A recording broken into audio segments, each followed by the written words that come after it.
Est-ce qu'il y a un jour où tu as failli tout arrêter, claquer les portes et terminares dans le business, hein? Je crois que c'est toutes les semaines. Non, je crois aussi, mais non, ça m'est arrivé beaucoup de fois. En France, ça m'est arrivé beaucoup de fois. Je le dis, je le répète souvent. En ce moment, j'ai un contrôle fiscal pro et perso là. Là, en ce moment, à l'heure où je parle, c'est costaud, hein. J'ai eu des contrôles, j'ai eu des contrôles départementaux. Tu sais où ils viennent avec tous les services, tout ça, enfin un truc de fou. Ils viennent à 30. Vraiment, j'ai vraiment été embêté. J'ai eu le droit à la police financière d'Orléans. Moi, on C'est dépend d'Orléans. c'est quoi la diff, ça? C'est quoi ça? Alors, c'est une police que pour les infractions financières.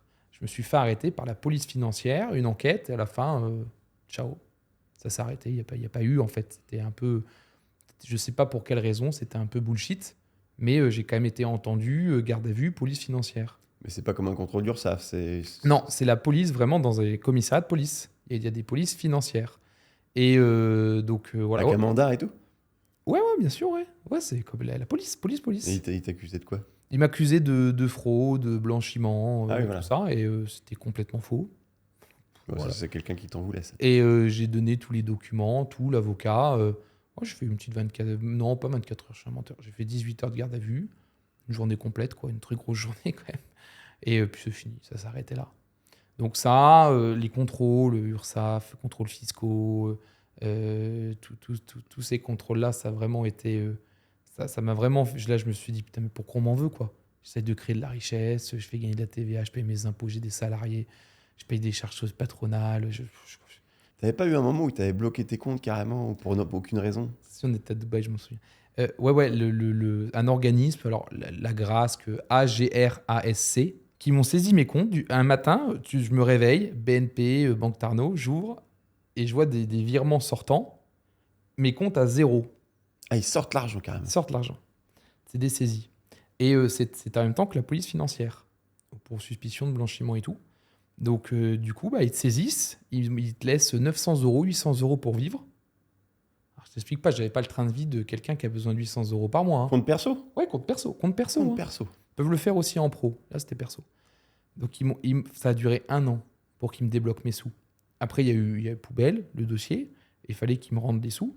Ça a duré 1 an. Quand l'avocat il fait la demande de déblocage de fonds. Donc voilà, donc là, bah, tu as des amis qui t'aident, tout ça. Ça m'a bloqué 1 an d'activité de business. Toi, que j'aurais pu. J'ai besoin de sous pour investir, expansion, tout ça. Une année. Ça a vraiment été. Ça a été une des dernières gouttes d'eau. Là, c'était une des dernières années que j'ai fait en France. Là, je me suis dit, c'est non, non.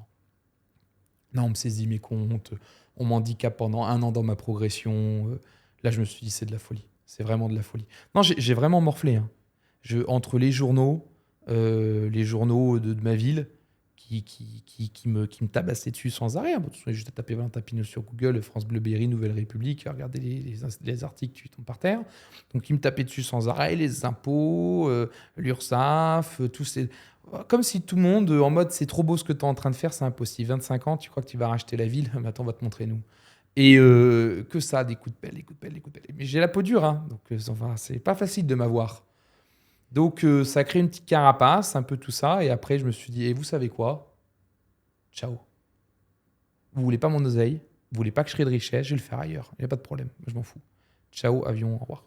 Et même quand je suis parti, je clique sur impôt.gouv avec l'avocat, c'est lui qui le fait, sur l'expatriation, tu sais, je déclare mon domicile extérieur, nanana, boum, tu clears, tu déclares.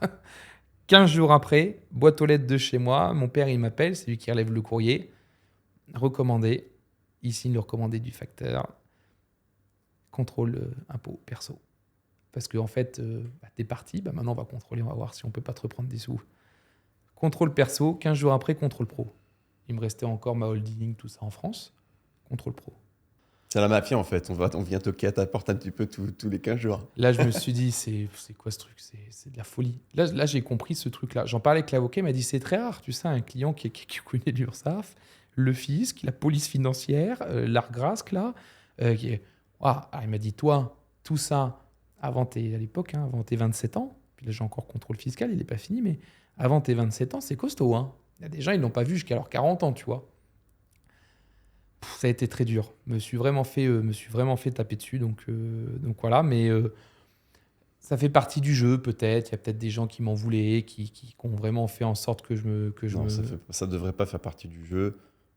Tu étais dans les clous, tu crées de la richesse, tu emploies des gens à un moment donné. Bon. Mais par contre, tu n'aurais pas eu ça. Tu serais quand même parti au final, Oui, mais plus tard. mais plus tard. J'aurais continué un petit peu et je pense que je serais parti quand même un jour ou l'autre par le fait du voyage, de découvrir le monde. Je serais sûrement parti. Là, vu comment je vois comment ça se passe hein, actuellement en France, je serais sûrement parti quand même.